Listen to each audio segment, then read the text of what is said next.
It is the Blue Room. It is a very sad, somber edition of the Blue Room today because on Saturday morning, Everton confirmed the death of their former striker, Kevin Campbell, on social media.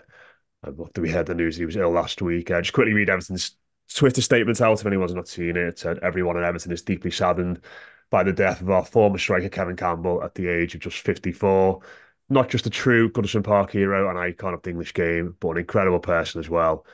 As anyone who ever met him will know, R.I.P. Super Kev." Joining me today, Les and Dave. Just before we get together, lads, and sort of I don't know, talk about it really. It's really hit hard, this one, hasn't it? You know, the reaction from the wider footballing world has been massive, but particularly in our Everton bubble and community, it's been such an outpouring of emotional love for Kev. I mean, Les, I'll come to you first, mate. It's just awful, isn't it?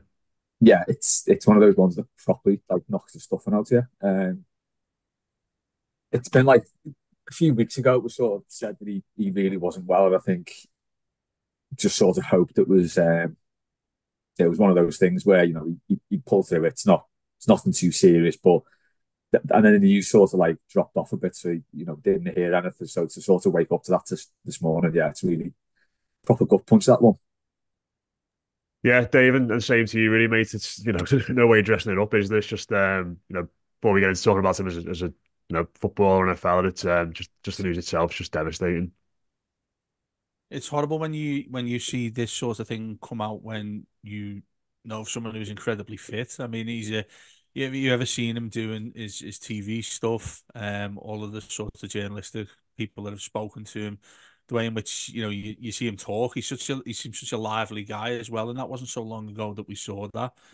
When he was on various TV shows talking about Arsenal, talking about Everton, getting involved with Premier League stuff, didn't look like he was in and he looked in full health, to be fair. And then when you find something happen so quickly, it hits you that much harder, I think, than if various things in your life have happened when there's times to not prepare for it, but there's times that somebody is in such an unhealthy condition that your brain can sort of get with it and cope with it a little bit easier than that. But to hear this happen so quickly, obviously, like Les says there, we knew it was out that he was ill, but not quite to the state in which we've had happen today, and it's absolutely devastating. And like you said, to wake up um Saturday morning and to see that, just devastated. I shed a few tears as soon as I read it. And the thing that gets me as well is, you get a lot of social media and the wrong sort of thing starts happening with rumors and people trying to chase to be the first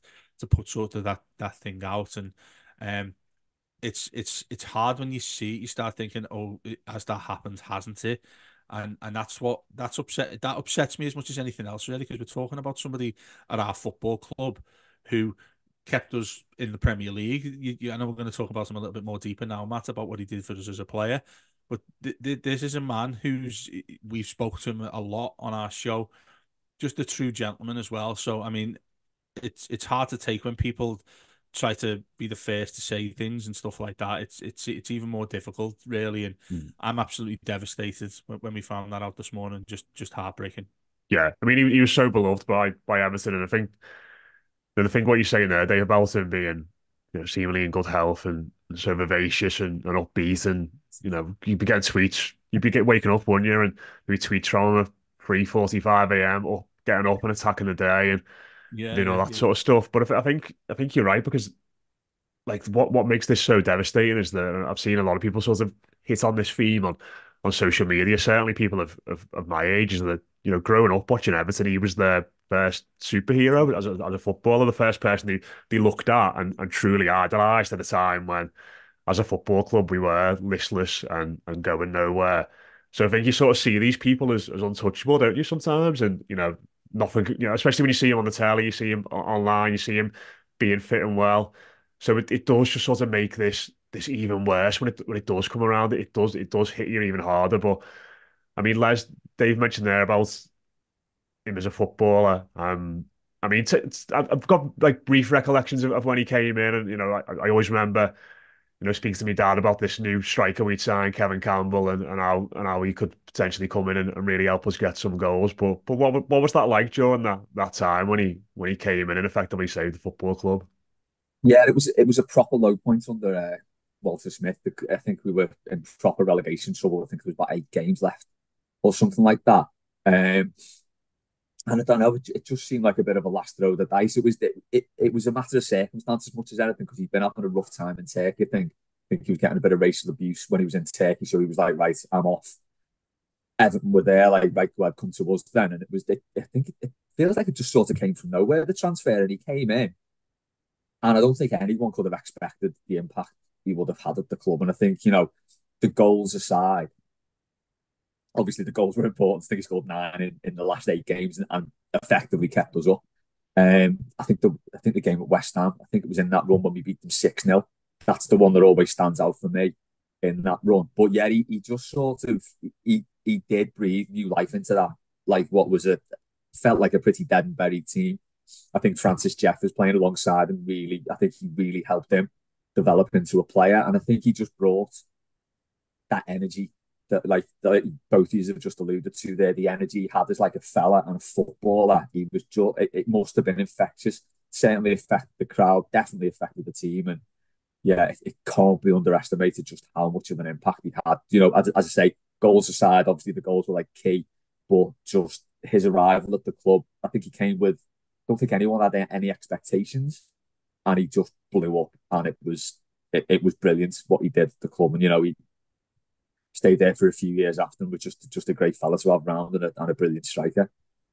Well, that's it, isn't it, Dave? As the song goes, he scored in a scramble, and looking at some of the goals he scored for us on the videos that have been shared today, it did always feel like the ball was just bobbling, and he was just there to hit it into the ground or sort of scuff it home. He was, he was just one of those classic right place, right time sort of players, wasn't he? That just such you're worth the weight in gold. Absolutely right. That I think it's a type of goals he used to score that where you think anybody that watched an Everton game or didn't know Kevin Campbell or watch him score goals for Everton, you think, oh, he's really jammy getting that. But he always seemed that fella that was in those positions there. That's not luck associated to that. You're playing for the scrappy side, which is essentially what we were. He knows what to be doing in those situations. I think as well what Les was saying when he came in, it was great to have a focal point as well that we desperately needed in that situation. And that run at the end of that season, that 9-8, I think what will be his finest moments as an Everton player when he first came in. But you look what he went and done at Anfield as well. I think Les mentioned there with Jeff as next to him. I think might well probably hear from him, but he probably was a big part of making his career as a kid. Him alongside him, I think you've the way we've known him, and obviously I'm not acting like we're best friends with him, but we've had him on the show a lot. Given the way he is as a human being, like we've said there, as a gentleman, you can imagine that having a big influence to everybody in and around the club.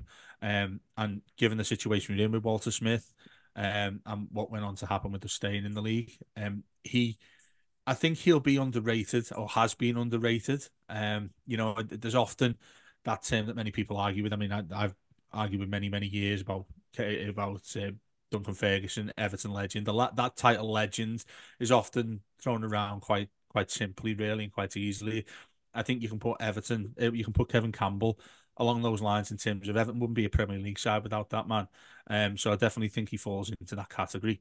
And doing what he was able to do in such a difficult time, with the club, but didn't have a pot to piss in, did we either? You get him in on loan, you get him in on a club over in Turkey that he really struggled with, like Les said there, the issues that they had over there, and getting him back over here. You think the situation, that's some sort of coup it was, getting him to come and play with us? Yeah, it's a good shout, but actually, because you can't like underestimate how rough a time he must have been going through as a player over there. And I think he played in London apart from that, hadn't he, his entire career. Oh, was he at Forest as well? He Um, started at Yeah, Arsenal and Forest, was he it? had he Started had at a, Arsenal he and had a, Forest, he had a wasn't it? couple of short spells at West Brom and Cardiff at the end as Yeah, well. Yeah. but then to come into a struggling Everton team when his head was probably all over the shop at the time, so to come in and do that was incredible. And just like you said there, Dave, and you, Matt, that he's been on the show a couple of times. I think I mentioned it the other week. I was on one show with him, and my arse was going before it because it was like, I'm going to be on the show. I'm going to be speaking to Kevin Campbell here. And I was like Yeah. really bottling it. And straight away, he's just like he's known you his whole life. He'd never met me before. He'd never spoken to me, but I felt like he had because he was just such a nice fella in that regard. He just put you at ease straight away. Speak to you like he's your best mate. He was just a cracking fella as well. Yeah, that's it. Like you never got blue ticks off him on WhatsApp, or he'd leave you on red on Twitter. Like it was always like you would always get a response from him. Like this, I suppose that's it's very central to our industry. I suppose this and what we do. But I think Dave, you especially being in the line of work you do for any footballer to kind of be that you know yeah, honest and like would always come back to you all the time is so rare, isn't it? I was looking before and but the last time I was messaging him, I went to see Question of Sport with my dad and my brother-in-law at the Echo Arena. It must have been about 18 months, 2 years ago now. And he was on at that. I was messaging him saying, we're looking forward to tonight, Kev. Just back and forth, like you said, Les, like we were mates. And like I've only ever really spoken to him every now and then for this podcast or done the odd Yeah. interview. And I think to sort of show that sort of passion and give that time for anyone is remarkable and just so rare, really. And when at a time when he must get hassled to do so much stuff because of who he is in his career. Yeah, exactly. I mean, you look at the ongoing things that have gone on with Arsenal, going and challenging for the Premier League title and things like that. He must have been all over different podcasts, different shows, and everything down in London. What you mentioned in sort of a working capacity as well. Somebody who'd be, if you needed him to come on and talk about any Everton situations, any Arsenal situations, anything you needed, he was always, if he's free, absolutely come straight on. If he wasn't, he'd tell you why. He He'd loved tell you doing what it, didn't he? I reason. think Dave as well. That's the thing. Yeah, Like yeah. you could tell like that, that that passion that came across and him getting up early and sharing Everton content, sharing Arsenal content. It was all so sincere. It just felt like he loved talking about football all the time. Exactly. I mean, you think of players that of like older players who've had their careers and just sort of you very rarely hear from them, and obviously that I think many would take that option given the fact they've been in the limelight for most of their lives and they want to go and retire. Kev was one that would want to talk football as a passion as well. Like you say, when Les is on with him, whenever he's come on with our stuff, whenever I've spoken to him, in work capacities at the BBC, he he's that type of guy who'll stick in on the phone for a little bit longer, which is really interesting. It's quite ironic, sort of working what I do with radio.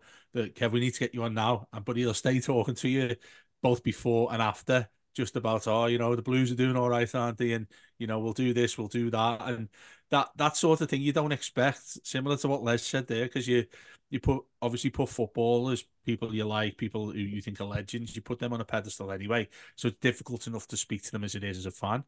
But even like as somebody in our industry, like you say, to speak to them, you don't think many people have that sort of associated time to sit there and have a talk with you. It's very few, in sort of my experience of that. But it's always somebody, if you ever get told, oh, could you get Kevin Campbell on? Could you drop him a message? I'm like, I sort of, you go a little bit beaming, thinking, it's going to be a decent day if you're talking to Kevin Campbell, because, like you said, they're on the social media as well. It's always attack the day. It's always have the best morning. It's always really positive. And you think about football itself. It's hard enough for him at a club the way we've been in recent seasons. Yeah, he's somebody who'd happily talk about it. He's somebody who didn't look overly negative about Everton at any point either.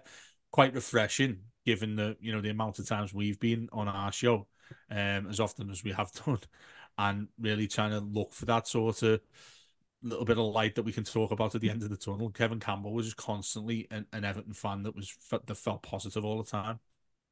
And someone less as well who I think always fought the corner of the supporters. Obviously there's a lot of former players who, with the tumultuous times we've had in recent years with ownership, with board, with points deductions, with players, stuff on the pitch. It always felt like he was just really in tune with what the supporters had to say and was keen to fight our corner on Twitter, on shows like this, on Sky, on the BBC, where others would probably keep a little bit quieter about it all. Yeah, it was. I was just looking back at some of his goals then, and it's the celebration where he runs into the street end and he's giving it the guns in the street end. It's like he instantly had that rapport with the fans. I don't know. I know it's quite easy to have a rapport with the fans when you slot on 9 goals in 8 games, like, but he did. He was, that was an important thing. So he'd score, he'd go straight to the fans, and there was that instant connection, and it carried on. Like you say, he'd always speak to us, he'd always speak to fans on Twitter, online, and stuff, and he would always sort of. I think it was a big part for him, and he had it's the same with Arsenal fans. If you look at any of the Arsenal social media and stuff, they're exactly the same with him. So yeah, he did. He was just one of those people who had that connection with people, and you could see that was an important thing to him because a lot of footballers are just in it for themselves, aren't they? But you could see he's in it for the fans as well. He wasn't just doing it for himself. It meant everything to him. So yeah, it was. I think that was massively important to him, and it went both ways. The love and respect went both ways. I mean, you look at that goal at Anfield, which is obviously the one I think many Blues will be. That's the thing that remains top of their list in terms of things that Kevin Campbell did with Everton. And obviously I've watched it since we heard the news. I've watched it about, I don't know, 50 times already, thinking about that game. And obviously it's still classed as the last time he won at Anfield with fans in attendance. Um, it's quite sad that it took that long, but I think he always. He remains higher in my thoughts because it was that he scored that goal. It was his defiance of Everton being in the condition they were in at the time. And when he scores that goal, which is a cracking ball from Franny Jeffers that gets through to him and he just slots it in after 4 minutes, it's when like every single one of our players just gathers round him. And I don't think I've ever seen him angry. He just looks like he just gets on with the job, a real professional. But when we scored that goal, if you watch it, all of the players get behind him, and he just proper got with it. How angry he is, like just proper pumped up for the fact that he went and scored the goal at the Cop end, and ultimately went on and won that game. Um, speaking of the goals as well, just going back to what we initially were speaking about, celebration wise, you said that he always ran towards the fans, and he's always straight over to celebrating with us when we're going off our heads when we score the goal. Some of the celebrations, the one celebration that'll stick in my mind when he started doing that. Do you know when it was like he was trying to be a DJ or something like that? And I was like, you're not used to that. Do you know what I mean? He just normally runs like an old fashioned striker did, one hand up in the air. It's those type of things at times when look. I'm trying to hard to describe this a little bit, but you think of when we've been in our doldrums, it's been hard to think about. Let's say when we spoke about Kanchelskis when he came in, who I adore, and I speak about him a hell of a too often. Probably I speak about him, but when he came in, the situation with him was dire. No idea how we got him, similar to Kevin Campbell, but then that starts to give you that thrill of going to games because you think something's going to happen here. Kevin Campbell felt like that. He felt like our talisman for a very, very long time. He had a lot of burden. He had a burden on his arms, on his shoulders as well. When he came in, given the condition and the state that the club was in. And I always remember when Rooney broke onto the scenes as well. He was still there. I think that game we Was that, needed. that Rooney's goal against Arsenal's the famous photo where he's on Campbell's back, Yeah, isn't it? that's Yeah, right. There's pictures of that all over the place. There's things that have been painted about that because it was such an iconic moment, and he's there on his shoulder as he runs towards the family enclosure. But I think as well, and remember, it might well have been his last game when we were playing Man United. I think it was the 4-3. That we essentially needed to win to get into Europe for the following season, and I think he scored the opening goal after about really, really early on. He flicked it at the near post with his header. And I'm just thinking, you think about what like when the existence of players playing changes to one of the others. Can you imagine Kevin Campbell when you think how long it was since he played for Everton, which is what 25 years ago, say he was there playing alongside Wayne Rooney. It's hard to fathom those sorts of things in your mind, isn't it? But I'm pretty sure we'll see along the lines that he has some really good things to say about him as well when he was sort of breaking onto the scenes. And I would imagine, obviously not going to speak for anybody who's been in and around him as a professional footballer, but I can only think that everyone who's been alongside him will say he was a major influence in their careers as well. Yeah. Style icon as well. Obviously, oh yeah, tucked in shirt while he was playing. That's something that's gone on the Oh, game a bit. do But you the bow ties on Sky as well and all his appearances, yeah. Mate, it's so funny you've said that. It's just come to my mind then. I remember when I had my season ticket as a kid season ticket, and I think it was only something like 150 quid, I think it was, for the season, as a junior. And you used to be able to go, and there was a they used to put fences in and around when the players came in at the park end to walk into Goodison. But you could stand either side of it and get their autographs, and it was great. You'd obviously never see that sort of thing these days. But I remember he came in. This sounds really weird. I remember standing next to my mate who we had season ticket with, and I just turned to him and went, "How good does he smell?" I'm not joking, mate. He come in, I was like, "What is that aftershave?" Yeah, I was like, when you, again, going back to that sort of reference, that you think, well, these are people that you don't associate with in real life. When you see a footballer, you think, if you've seen them in person, you're like, it's a slightly different feeling. I think that's similar to what you were saying, Les, about the first time you talk to them, the first time you meet them, you think, wow, he's an actual fella. He's not this legend that I see. He's not this amazing footballer that I see on the telly all the time. And when he walked past, I was like, I remember saying, oh, he's a big fella. He's bigger than he looks on the telly. Seeing those sorts of things, obviously, relatively easy. You'll see your neck of the woods there, Matt. You'll see the odd footballer where we all live. There's no football. You'll see somewhere, given where we live and things like that. When you see somebody so up close and stuff, and he came over and he signed me little book that he signed and all that, and just massive smile on his face, and somebody who seemed to really appreciate being a footballer, being somebody who is in the spotlight. You know what I mean? But yeah, I mean, I'd love to know what that aftershave was. oh God. I mean, we're laughing. I suppose it's testament to him, isn't it? And the joy he brought. Yeah, yeah. It's so sad, but you know, the joy he brought to us all as a footballer and a fella, and obviously a broadcaster as well. Yeah, it's lovely to look back on the memories, albeit a devastatingly sad day. Mhm. We'll wrap it up there, lads, anyway, because sure we'll talk about this a lot more in the week. But just good to get together and talk about it because I know he's been a big part of all of our lives, be it professionally and going to watch the match as well as supporters. So hope everybody took some from that. Do feel free to share your memories of Kev in the comment section if you're watching us on YouTube. We also put out a little video from the club on our social media on Twitter as well, with some of his best goals. So do feel free to check that out as well. But really appreciate Les and Dave joining me to give the thought there on what is a really desperately sad day for Evertonians.